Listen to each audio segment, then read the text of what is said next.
आहात सगळे? मला माहिती तुम्ही सगळे अगदी मजेत असाल, पण तुमचं आयुष्य आनंदी आणि अतिशय समाधानपूर्वक पुढे नेण्यासाठी मी राजलक्ष्मी राजेश्वर सूर्यवंशी तुमचा सिलेबस व्यवस्थित पद्धतीने तुम्हाला समजून सांगण्यासाठी इथे सज्ज आहे. तर माझ्याद्वारे तुम्ही शिकणार आहात एस्टिमेट अँड कॉन्ट्रॅक्टिंग हा सब्जेक्ट. ओके, या पर्टिक्युलर सब्जेक्टचा कोड आहे 314325. ओके, ह्या पर्टिक्युलर सब्जेक्ट अतिशय महत्वाचा आहे. तुम्हाला माहिती आहे तुम्ही इलेक्ट्रिकल इंजिनियर आहात, बरोबर?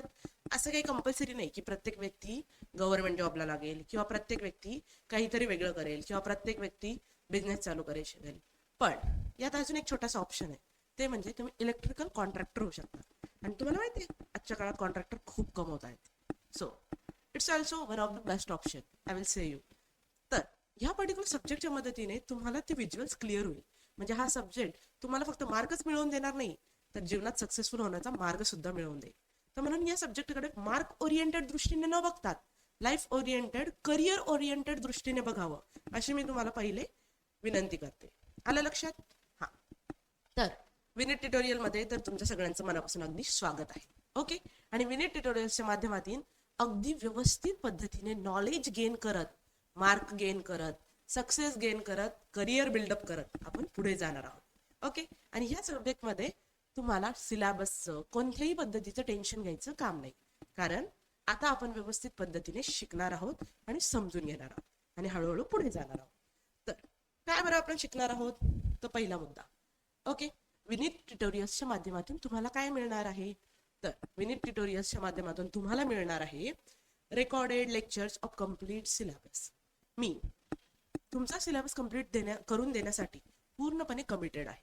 मी प्रत्येक पॉइंट व्यवस्थित पद्धतीने तुम्हाला समजून सांगेल, अगदी तुम्हाला समजेल अशा भाषेत, अगदी सिंपल, सोबर आणि व्यवस्थित लँग्वेजमध्ये.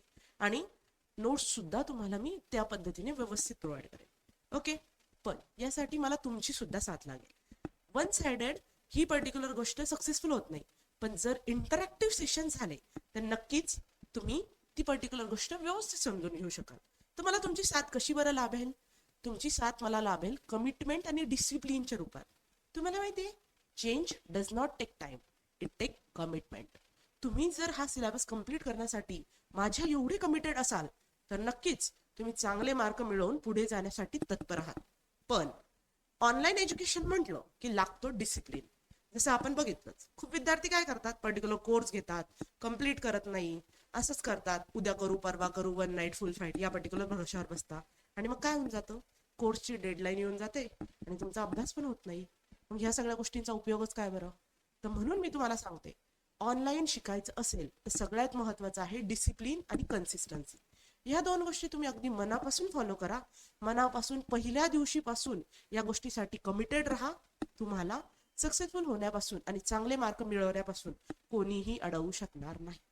ओके, तर ह्या पर्टिक्युलर कोड सोबत आपण पुढे जाऊया. मग अजून काय मिळेल? Revision crash course. जसं मी ऑलरेडी मेन्शन केलं की आपल्यातला आळशीपणा हा वरच्या पॉइंटला ऑलरेडी पोहोचलेला आहे, बरोबर? त्याच्यामुळे आपल्याला काय वाटतं, उद्या करू, उद्या करू, उद्या करू. याला म्हणतात प्रोकास्टिनेशन, म्हणजेच टाळाटाळ, चालढकल. तर मग असं पुढे उद्या करू, उद्या करू या नादात काय होऊन जातं, सेमिस्टर संपण्याच्या टप्प्यात येतं आणि अगदी लास्ट एक्झाम हाताशी येते. मग तेव्हा काय करायचं? काही नाही करायचं, विनीत ट्युटोरियल्स ॲप डाउनलोड करायचं, यांचा मस्तपैकी रिव्हिजन क्रॅश कोर्स घ्यायचा. ओके, आमच्या रिव्हिजन क्रॅश कोर्सच्या मदतीने रिव्हिजन्स लेक्चर्स, प्रत्येक चॅप्टर, प्रत्येक युनिट तुम्हाला व्यवस्थित समजून सांगू शकेल. इन शॉर्ट तुम्ही सगळ्या गोष्टी समजून घ्याल. ओके, आणि त्यानुसार तुमचा पेपर लिहून तुम्ही अतिशय व्यवस्थित मार्क मिळवून पुढे जाऊ शकाल. म्हणजे सब्जेक्ट बॅक राहणार नाही एवढी काळजी रिव्हिजन क्रॅश कोर्समध्ये घेतली जाईल. पण डीप नॉलेज आणि थोडंसं आयुष्याची सिक्युरिटी हवी असेल तर डिटेल कोर्स थ्रू जाणं कधीही चांगलं. ओके, मी स्वतः सजेस्ट करेल डिटेल कोर्स घ्या, व्यवस्थित अभ्यास करा, नॉलेज गेन करा आणि करिअर सेट करून पुढे जा. ओके, पुढे प्रिंटेबल थेरी नोट्स. तर मी तुम्हाला रोज एक पर्टिक्युलर पॉईंट समजवणार. पर्टिक्युलर पॉईंटच्या मदतीने आपण अशा पद्धतीने चॅप्टर सिलेबस कव्हर करत चॅप्टर्स कम्प्लीट करणार. एक चॅप्टर झाला की दुसरा चॅप्टर, दुसरा झाला की तिसरा चॅप्टर, तिसऱ्या चॅप्टर मधले सगळे पॉईंट्स, पुढच्या चॅप्टर मधले सगळे पॉईंट्स, मग पाचवा चॅप्टर, असं करत करत हळूहळू आपण पुढे जाणार. पण हळूहळू पुढे जात असताना प्रत्येक गोष्टीच्या नोट्स तुम्हाला अगदी सोप्या लँग्वेजमध्ये आणि व्यवस्थित पद्धतीने प्रोव्हाइड करणं माझी जबाबदारी. मी एवढ्या जबाबदाऱ्या घेतेय, तर तुम्हाला फक्त अभ्यास करणं, ते पण स्वतःसाठी, एवढी एकच जबाबदारी घ्यायची. आणि मला खात्री आहे की तुम्ही ती जबाबदारी घेण्यासाठी सक्षम आहात. बरोबर. आपल्याला स्वाभिमानी व्यक्तिमत्व बनायचंय आणि त्यासाठी जबाबदारी घेणं अतिशय आवश्यक आहे. बरोबर. तर अशा पद्धतीने मी तुम्हाला देणार प्रिंटेबल नोट्स, ज्या की तुम्ही प्रिंट करू शकता आणि ऑफलाईन वाचून व्यवस्थित पद्धतीने अंडरलाईन करून, हायलाईट करून व्यवस्थित अभ्यास करू शकता. आणि ह्या अभ्यासाच्या माध्यमातून तुम्ही पेपरमध्ये लिहिण्यासाठी सक्षम व्हाल. आणि एकदा का पेपरमध्ये तुम्ही प्रत्येक गोष्ट व्यवस्थित लिहू शकला म्हणजे तुम्हाला चांगले मार्क पडणारच, त्यात काही वादच नाही मुळात. ओके. अजून काय बरं देईल मी, तर मी तुम्हाला जर न्यूमेरिकल्स वगैरे ह्या सगळ्या गोष्टी असतील तर तुम्हाला एक कंपाईल करून व्यवस्थित फॉर्म्युला सुद्धा प्रोव्हाइड करेल. ठीक आहे. म्हणजे नोट्समध्ये तुम्हाला शोधावं नाही लागणार की हा पर्टिक्युलर फॉर्म्युला कुठे आहे, काय, आता मी परत शोधू का, या सगळ्या गोष्टी. आणि हे वेळेवरचं फ्रस्ट्रेशन टाळण्यासाठी मी तुम्हाला already formula notes separate provide करेल, त्याची चिंता नसावी. पुढे आपण हा सगळ्यांच्या आवडीचा विषय, व्हेरी इम्पॉर्टंट क्वेश्चन. मी बघितलंय, माझा पण डिप्लोमा झालाय, त्याच्यामुळे आम्ही पण असेच होतो. मॅडम त्यांना इम्पॉर्टंट नोट्स, हा पर्टिक्युलर क्वेश्चन तर सगळ्या लेक्चरच्या शेवटी असायचाच. ओके. एखादा विद्यार्थी तरी हा क्वेश्चन विचारल्याशिवाय लेक्चर संपू द्यायचा नाही. तर इथे आपल्याला म्हणायची गरज नाही, आपण सक्षम आहोत. मी तुम्हाला व्हेरी इम्पॉर्टंट क्वेश्चन प्रत्येक टॉपिकच्या शेवटी तिथल्या तिथे मेन्शन करून देईल. आणि मेन्शन करून देईल आणि ऍट लास्ट तो पर्टिक्युलर चॅप्टर झाल्यानंतर सुद्धा त्याचे व्हेरी इम्पॉर्टंट क्वेश्चन तुम्हाला प्रोव्हाइड करेल. आणि त्या क्वेश्चनचे आन्सर सुद्धा मी तुम्हाला समजून सांगेल. पण तुमचं एक कर्तव्य राहील की मी जे काही आन्सर तुम्हाला समजून सांगते ते तुमच्या लँग्वेजमध्ये तुम्ही त्याच वेळी लिहिलं पाहिजे. म्हणजे काय होईल, तो इम्पॉर्टंट क्वेश्चन पेपरमध्ये जर दिसला तर तुम्हाला त्याचा आन्सर लिहिण्यासाठी अजिबात तिथे डगमगायचं काम नाही पडणार. पटपट पटपट तुम्ही व्यवस्थित पद्धतीने लिहू शकणार. येते लक्षात. तर त्याच्यामुळे तुम्हाला काय करायचंय, जे ते काम ज्या त्या वेळी सांगितल्याप्रमाणे कम्प्लीट करून टाकायचं, म्हणजे तुमच्यावरती बर्डन येणार नाही. येते लक्षात. पुढे previous year question paper change, मी असं सांगितलंय तुम्हाला, change does not take time, change take commitment. तसंच तुम्हाला माहितीये या जगामध्ये इनोव्हेशन फार कमी आहे. आधी मी तुम्हाला इन शॉर्ट इनोव्हेशन आणि क्रिएटिव्हिटी यांचा डिफरन्स सांगते. इनोव्हेशन म्हणजे काय, जे कम्प्लीट न्यू आहे, जे आत्ता तयार केलेलं आहे. ओके. ते म्हणजे इनोव्हेशन. पण क्रिएटिव्हिटी म्हणजे काय, जे ऑलरेडी होतं त्याच्यातच थोडे चेंजेस केले, त्याच्यातच थोडे एक्सपेरिमेंट्स केले, त्याच्यातच काहीतरी चाल ढकल बदल केले आणि त्याच्यातून काय केलं, एक नवीन प्रॉडक्ट तयार केल्यासारखं दाखवलं. ओके. तर ती झाली एक प्रकारची क्रिएटिव्हिटी. बरोबर. तर हे टीचर लोक काय करतात, MSBT वाले किंवा जे काही पेपर काढणारे टीचर्स आहेत ते काय करतात बरं, क्रिएटिव्हिटी दाखवतात. काहीतरी मागच्या वर्षीचेच प्रश्न असतात त्यालाच शफल करणार, त्यालाच थोडंसं एडिट करणार, त्याच्याद्वारे त्याच्यातला सब पॉइंट्स उचलणार आणि त्याच्यातून काहीतरी एक छोटासा वेगळा क्वेश्चन तयार करणार. म्हणजे काय, म्हणजे मला तुम्हाला सांगायचंय, तुम्ही प्रिव्हियस क्वेश्चन पेपर जर व्यवस्थित केले ना तरी सुद्धा तुम्ही ह्या वर्षीचा पेपर आरामात पास करून स्कोअर करण्या एवढे सक्षम व्हाल. बरोबर आहे की नाही. किती सोपं आहे. प्रिव्हियस काही इयर्सचे क्वेश्चन पेपर आपल्याला व्यवस्थित स्टडी करायचे. आणि चिंता कशाला करता, मी आहे ना तुमच्यासोबत, मी घेईन ना तुमच्याकडून व्यवस्थित करून. ओके. फक्त तुम्ही विनिट ट्युटोरियल्सला महत्त्व द्या, ऍप डाउनलोड करा, डेमो लेक्चर्स करा आणि आवडल्यास पुढे जा. समजलं. तर मी तुमचे प्रिव्हियस इयर क्वेश्चन पेपर सुद्धा व्यवस्थित पद्धतीने करून घेणार आहे, चिंता नसावी. पुढे इम्पॉर्टंट क्वेश्चन बँक, जसं मी ऑलरेडी सांगितलं की मी तुम्हाला काही चॅप्टर झाले की काही क्वेश्चन तिथल्या तिथे प्रोव्हाइड करणार आहे. पण पर्टिक्युलर चॅप्टर झाला की मी तुम्हाला खूप सारे क्वेश्चन कंपाईल करून त्या चॅप्टरचे इम्पॉर्टंट क्वेश्चन बँक म्हणून प्रोव्हाइड करून देईल. आणि ऍट लास्ट आपला पूर्ण सिलेबस झाला की ऍक्च्युअल एक्झामसाठी लागणारे व्हेरी इम्पॉर्टंट क्वेश्चन त्याला पूर्ण पद्धतीने मी एकत्र कंपाईल करून एक क्वेश्चन बँक सुद्धा तुम्हाला प्रोव्हाइड करेन.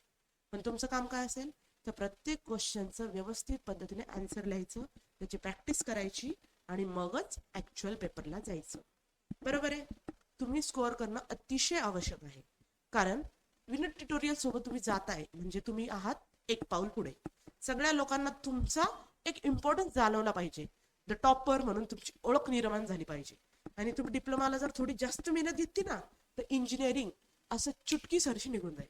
कारण तुम्हाला माहिती आहे माझं इंजिनिअरिंग झालेलं आहे, त्याच्या आधी माझा डिप्लोमा सुद्धा झालेला आहे. माझ्या एक्सपिरियन्सनुसार मी तुम्हाला सांगू शकते की डिप्लोमाला जे सब्जेक्ट आहे त्याच अजून डीप मध्ये इंजिनिअरिंग मध्ये तुम्हाला शिकायचं असतं. तर मग बेसिक गोष्टी जर तुम्हाला ऑलरेडी लक्षात आलेल्या असतील डिप्लोमाच्या वेळेसच, तर इंजिनिअरिंगला तुम्हाला काही वेगळं जाणवत नाही. इंजिनिअरिंग तुम्हाला अतिशय सोपी जाते आणि इवन इंजिनिअरिंगला तुम्ही अजून डीपमध्ये व्यवस्थित समजून घेऊ शकता. ओके, तर त्याच्यामुळे diploma with the help of perfect knowledge पार करणं अतिशय आवश्यक आहे. समजतंय सगळ्यांना? आणि नॉलेज असेल तर नॉलेजच्या बेसवरती तुम्ही अगदी काहीही टॅकल करू शकता. त्याच्यामुळे हे सगळे सब्जेक्ट्स आम्ही तुम्हाला अगदी मनापासून शिकवतोय आणि तुम्ही सुद्धा मनापासून शिका. फक्त मार्क्ससाठीच नाही, तर ऍक्च्युअल नॉलेजसाठी, ऍक्च्युअल एज्युकेट होण्यासाठी, पुढे जाण्यासाठी. कळतंय? तर ह्या सगळ्या गोष्टी लक्षात घेता पुढे जाऊया. तर सर्वात आधी तुमचं काय काम आहे? विनिट ट्युटोरियल ऍप डाउनलोड करणे, त्या पर्टिक्युलर ऍपमध्ये असणारे डेमो लेक्चर्स बघणे, प्रत्येक टीचर कशा पद्धतीने शिकवतोय, त्यांची टोनिंग, समजवण्याची पद्धत आणि ह्या सगळ्या गोष्टी तुम्हाला जर आवडल्या तर कोर्स परचेस करून पुढे जाणे आणि चांगले मार्क्स सेक्युअर करून व्यवस्थित पद्धतीने अशा पद्धतीने सक्सेसच्या पिक पॉइंटवर पोहोचणे. समजते? तर पुढे जाऊयात. तर आपल्याला या पर्टिक्युलर सब्जेक्टमध्ये कोणते कोणते चॅप्टर शिकायचे आहेत बरं? तर त्या सगळ्या गोष्टी मी तुम्हाला आता इन शॉर्ट इलॅबरेट करून सांगते. आणि सगळ्यात जिव्हाळ्याचा आणि महत्त्वाचा विषय तो म्हणजे मार्क. तर मी तुम्हाला हे सुद्धा सांगणार आहे की कोणत्या चॅप्टरला किती मार्क आहे. त्याच्यामुळं त्याची पण चिंता करू नका. तुम्ही नॉलेजची काळजी घ्या, मी तुमच्या मार्कांची काळजी घेते. तुम्हाला मार्क मिळवून देणं माझी जबाबदारी. फक्त डिसिप्लिन आणि कन्सिस्टन्सी मात्र तुम्हाला ठेवावी लागेल. येते लक्षात? तर पहिला चॅप्टर आहे इस्टिमेट अँड कॉन्ट्रॅक्ट्स. जसं की आपल्या सब्जेक्टचं नावच आहे इस्टिमेट अँड कॉन्ट्रॅक्ट. तर ह्या पर्टिक्युलर चॅप्टरमध्ये आपण इस्टिमेट अँड कॉन्ट्रॅक्ट याच्या रिलेटेड सगळ्या गोष्टी बघणार आहे. जसं की यामध्ये नेमकं काय आहे, कसं आहे, किती आहे, मी तुम्हाला इलॅबरेट करून सांगतेच. पण आधी लक्षात घ्या, हा पर्टिक्युलर चॅप्टर आहे 10 मार्कांसाठी. ओके, तर त्या ओरिएंटेड आपल्याला व्यवस्थित स्टडी करायचं आहे आणि नॉलेज सुद्धा मिळवायचं आहे. बरोबर? पुढे unit number 2, domestic and commercial installation. Domestic and commercial installation, तर यामध्ये नेमकं काय आहे, कसं आहे, तर ते सगळं आपण आता लगेच इलॅबरेट करून बघणारच आहोत. पण हा चॅप्टर आहे 18 मार्कांसाठी. ओके, लक्षात असू द्या. पुढचं युनिट नंबर 3. युनिट नंबर 3 आहे इंडस्ट्रियल इन्स्टॉलेशन. म्हणजे इंडस्ट्रीला वायरिंग, इंडस्ट्रीमध्ये करण्यात आलेले इन्स्टॉलेशन, ह्या सगळ्या गोष्टी कशा पद्धतीने आहे आणि याच्यामध्ये आपण नेमकं काय काय कसं शिकणार आहोत ते आपण आता बघणार आहोत. पण हा चॅप्टर आहे 18 मार्कांसाठी. येतंय लक्षात? सगळ्यांनी या गोष्टी अतिशय इम्पॉर्टंट आहेत म्हणून नोट डाऊन करून घ्या, म्हणजे डोक्यात अगदी फिक्स करून घ्या. ओके, आणि आपल्याला नॉलेजसाठी शिकायचं हे सुद्धा लक्षात असू द्या. बरोबर? पुढचा चॅप्टर आहे पब्लिक लाइटनिंग इन्स्टॉलेशन. म्हणजे यामध्ये इन शॉर्ट काय येतं माहिती आहे का तुम्हाला? Street light. आपण सगळे रोडवरती ट्रॅव्हल करत असतो, स्ट्रीट लाईट बघत असतो, तर ते पब्लिक इन्स्टॉलेशन मध्ये येतं आणि ते सुद्धा आपल्याला ह्या सब्जेक्टमध्ये शिकायचं आहे. अतिशय इम्पॉर्टंट गोष्टी आपण या सब्जेक्टमध्ये शिकणार आहोत वेगळ्या वेगळ्या चॅप्टरच्या माध्यमातून, ज्याचा रिअल लाईफ डायरेक्टली प्रपोर्शनल संबंध आहे. येते लक्षात? पुढे डिस्ट्रीब्युशन लाईन. 5वा चॅप्टर असणार आहे डिस्ट्रीब्युशन लाईन, जो की असणार आहे 10 मार्कासाठी. आणि पब्लिक लाइटनिंग सिस्टीम जो चॅप्टर आहे पब्लिक लाइटनिंग इन्स्टॉलेशन, तर हा आहे 14 मार्कांसाठी. ओके, आणि लास्टचा चॅप्टर आहे डिस्ट्रीब्युशन लाईन. आपल्याला सगळ्यांना डिस्ट्रीब्युशन लाईन अतिशय जवळून माहिती आहे. कशा बरं? रेग्युलर आपण ट्रॅव्हल करतो किंवा जातो कुठेतरी येतो, तर आपल्या डोक्यावरून कुठून तरी एक वायर गेलेलीच असते. बरोबर आहे? तर ती म्हणजे ओव्हरहेड डिस्ट्रीब्युशन लाईन असते. बरोबर? कधी कधी अंडरग्राऊंड सुद्धा काही लाईन पास केलेल्या असतात, इलेक्ट्रिसिटीच्या लाईन. बरोबर? आपल्या घरात जी लाईट येते त्याच्या वायर जे अंडरग्राऊंड पास केलेले असतात त्याला म्हणतात अंडरग्राऊंड डिस्ट्रीब्युशन लाईन. वरून पास केलेले असतील त्याला म्हणतात ओव्हरहेड डिस्ट्रीब्युशन लाईन. तर हे सगळं डिस्ट्रीब्युशन सिस्टीम मध्ये आपल्याला व्यवस्थित पद्धतीने शिकायचंय आणि हा चॅप्टर आहे 10 मार्कांसाठी. येते लक्षात? तर ह्या सगळ्या गोष्टींकडे अतिशय व्यवस्थित पद्धतीने लक्ष देत आपल्याला पुढे जायचं. ओके, तर यामध्ये अजून काय काय तर आपण आता एक एक चॅप्टरचं डिटेलमध्ये बघणार आहोत. ओके, तर सगळ्यांनी व्यवस्थित लक्ष द्या. तर बघा, पहिला चॅप्टर आहे इस्टिमेट अँड कॉन्ट्रॅक्ट्स. हा चॅप्टर किती मार्काला आहे? तर हा चॅप्टर आहे 10 मार्काला. येत आहे लक्षात? तर बघा, जसं की सिव्हिलचा कॉन्ट्रॅक्ट तुम्हाला सगळ्यांना माहितीच असेल. काय असतं? एक सिव्हिल इंजिनियर असतो, तो काय म्हणतो, मी ही पर्टिक्युलर बिल्डिंग तुम्हाला बांधून देतो, याच्या इन्स्टॉलेशनची जबाबदारी मी घेतो. तो काय करतो? त्या साईटला व्हिजिट करतो, सगळ्या गोष्टी नोट डाऊन करतो, इथे काय आहे, कसं आहे, आपल्याला कसं इन्स्टॉलेशन करायचं आहे याचा डिटेलमध्ये प्लॅन बनवतो आणि याच्या सगळ्या लागणाऱ्या सामग्री, याच्यासाठी लागणाऱ्या गोष्टी, तो सगळ्या व्यवस्थित पद्धतीने त्याची लिस्ट बनवतो. ते लिस्ट बनवणं म्हणजेच इस्टिमेट तयार करणं. बरोबर आहे. आणि त्या गोष्टीची नीड, त्या गोष्टीचं काय कसं, आणि त्याच्यासाठी लागणारं ऍक्च्युअल प्राइसिंग, कॉस्टिंग, तर ह्या सगळ्या गोष्टी येतात इस्टिमेट अँड कॉन्ट्रॅक्टिंग मध्ये. ओके. आणि ह्या सगळ्या गोष्टी काय करतो तो व्यवस्थित पद्धतीने तयार करतो आणि मग मालकाला सांगतो की याची कॉस्ट एवढी एवढी लमसम अमाऊंट लागणार आहे.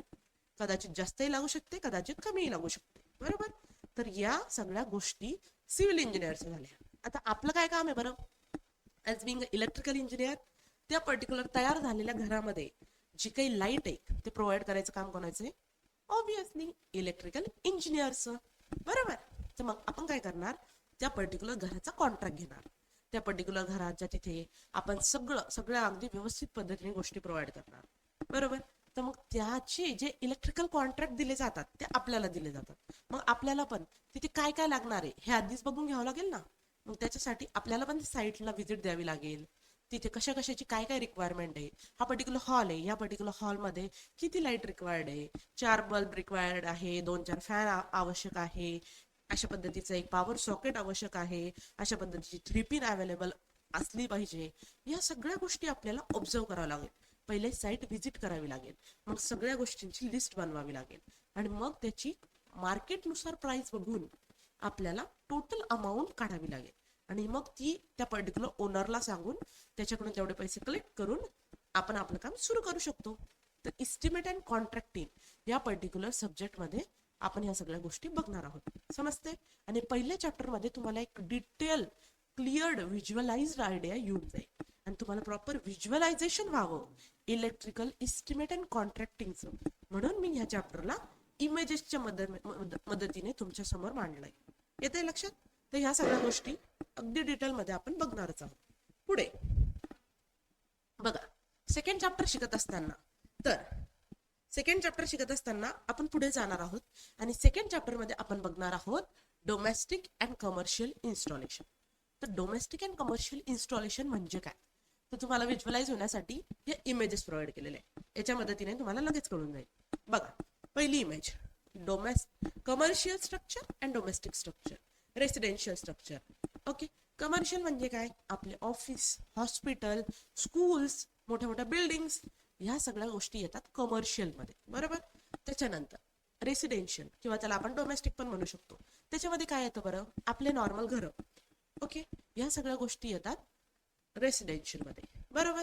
मग याच्याशी रिलेव्हंट जर इस्टिमेट असेल तर ते झालं कमर्शियल इस्टिमेट, जर नॉर्मल घराशी रिलेव्हंट इस्टिमेट असेल तर ते झालं डोमेस्टिक इस्टिमेट. समजते. सगळ्यांनी व्यवस्थित समजून घ्या. अजून एक इमेज मी प्रोव्हाइड केलेली आहे. एखादा बिझनेस आहे तर तो बिझनेस कशात जाईल बरं, तर तो जाईल कमर्शियल मध्ये. आणि आपला एखादा नॉर्मल हॉल आहे किंवा एखादं घर आहे किंवा एखादा छोटासा अगदी छोटासा काहीतरी आहे. ओके. तर त्या सगळ्या गोष्टी येतात डोमेस्टिक मध्ये. आता याच्यामध्ये आपल्याला अजून काय काय शिकायचंय, कशा पद्धतीने त्याला इलॅबरेट करायचंय, त्या सगळ्या गोष्टी आपण चॅप्टरच्या सुरुवातीला डिटेलमध्ये पॉइंट वाईज बघणार आहे आणि मगच चॅप्टर इलॅबरेट करणार आहे. समजतंय सगळ्यांना? ओके. होप सो तुम्हाला सगळ्या गोष्टी व्यवस्थित क्लिअर होत असते. बरोबर आहे. त्याच्यानंतर पुढचा चॅप्टर आहे थर्ड चॅप्टर.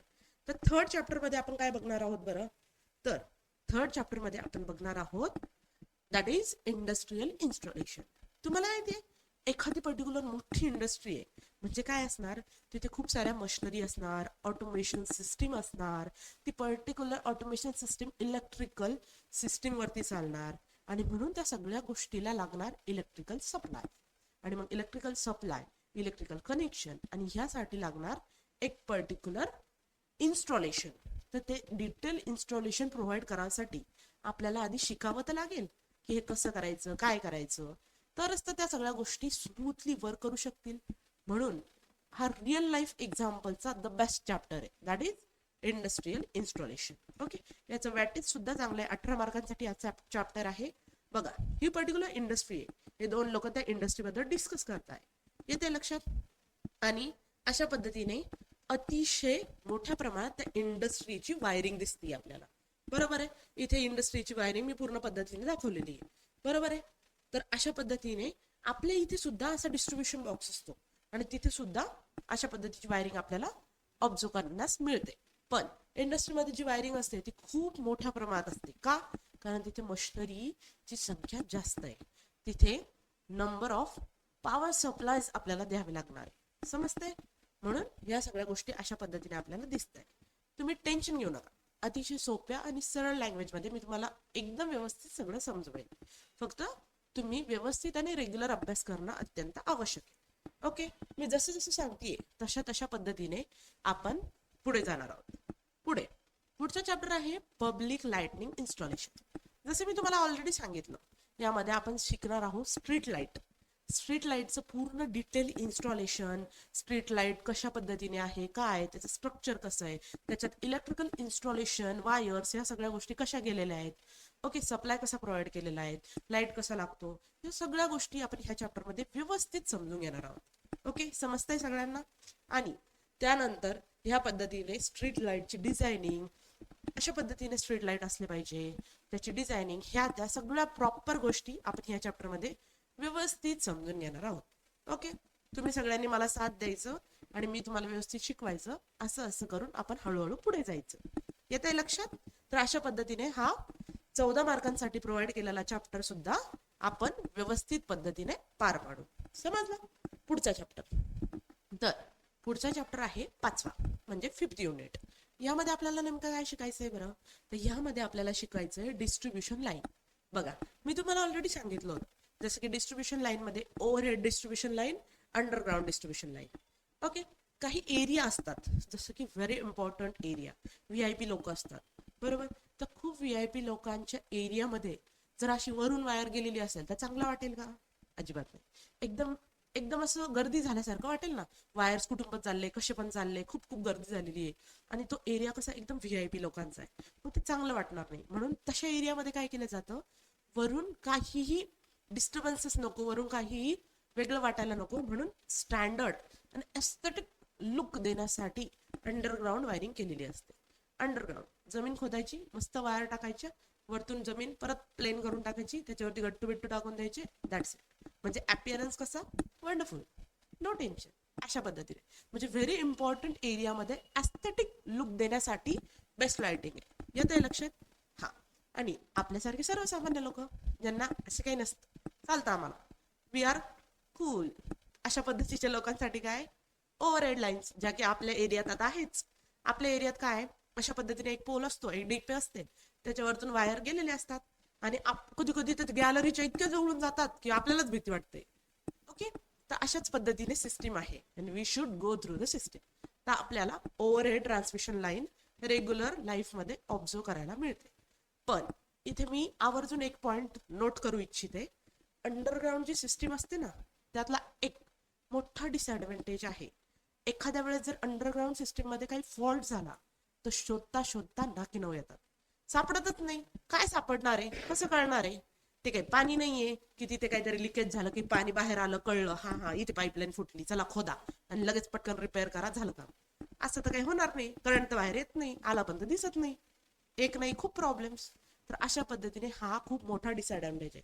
त्याच्यासाठी वेगळे अप्लायन्सेस, टूल्स, वेगळ्या वेगळ्या गोष्टी यूज कराव्या लागतात आणि फॉल्ट शोधता शोधता खूप वेळ निघून जातो. म्हणून अंडरग्राउंड सिस्टीमचा हा एक खूप मोठा डिसएडव्हान्टेज. आणि ओव्हरहेड ट्रान्समिशन लाईन मध्ये जाणून येतं, वेगळे वेगळे फॉल्ट जर झाले तर तिथले वायर तुटलेले दिसतात, तिथे जर फॉल्ट झाला तर शॉर्ट सर्किट जाणवतं, एकमेकांना वायर टच झाला की तिथे ब्लिंक होतं, ग्लो येतो, अशा पद्धतीने काहीतरी आपल्याला जाणवतं.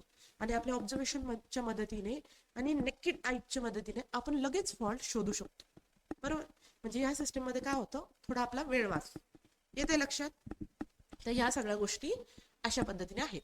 अजून याचे काय काय ऍडव्हान्टेजेस आहे, डिसएडव्हान्टेजेस आहे, याचे ऍप्लिकेशन्स काय, कुठे वापरले जाते, या सगळ्या गोष्टी. आणि याच फक्त डिस्ट्रीब्युशन लाईन नाहीत, तर याच्या व्यतिरिक्त अजून कोणत्या डिस्ट्रीब्युशन लाईन आहेत, त्याचे कसे क्लासिफिकेशन आहेत, तर या सगळ्या गोष्टी आपण व्यवस्थित पद्धतीने या चॅप्टरमध्ये नीट समजून घेणार आहोत. याचं वॅटेज आहे 10 मार्क.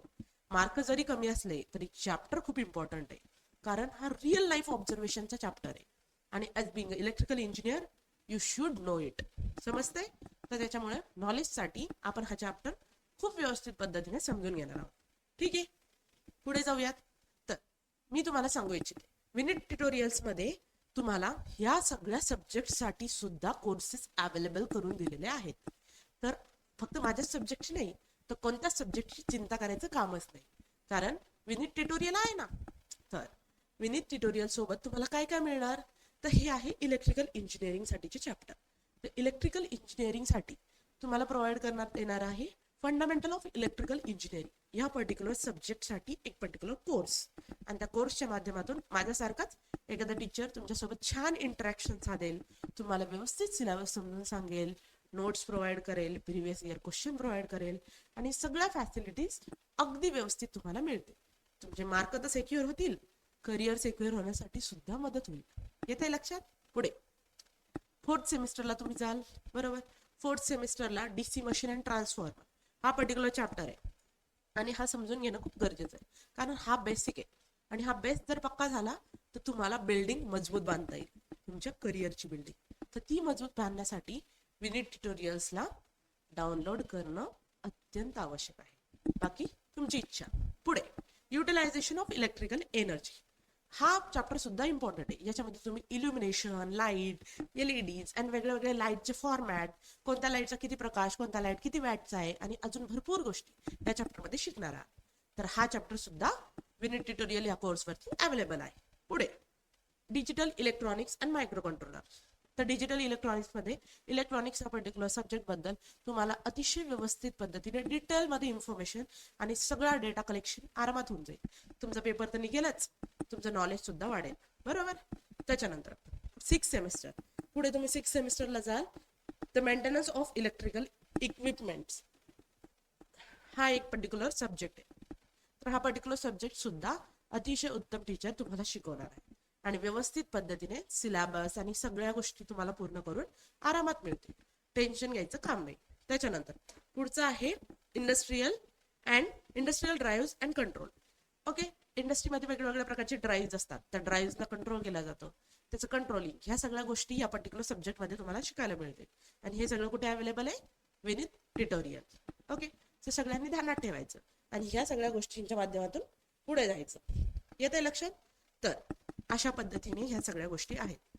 तर चिंता नसावी, सगळ्यांनी व्यवस्थित अभ्यास करायचा, रेग्युलर सांगितलेला अभ्यास रेग्युलरली पूर्ण करायचा आणि स्वतःच्या आयुष्याचं शिल्पकार बनायचं आणि पुढे जायचं. समजलं? तर इसी के साथ tata bye bye, all the best, thank you.